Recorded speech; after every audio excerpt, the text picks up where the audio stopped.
Nasamsam ang mahigit 53,000 halaga ng shabu sa isinagawang bypass operation ng mga operatiba sa Barangay Colonia, Valencia City, Bukidnon, dito lamang ika-15 ng Setyembre taong kasalukuyan. Kinilala ni Police Lieutenant Colonel Brian M. Panganiban, hepe ng Valencia City Police Station, ang mga sospek na si alias Berto, lalaki, 30 anyos, heavy equipment operator, at alias Josh, 21 anyos, truck driver at parehong residente ng nasabing lugar.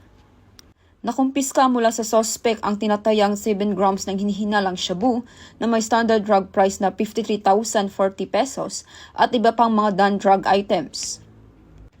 Maharap ang sospek sa kasong paglabag sa RA 9165 o Comprehensive Dangerous Drugs Act of 2002.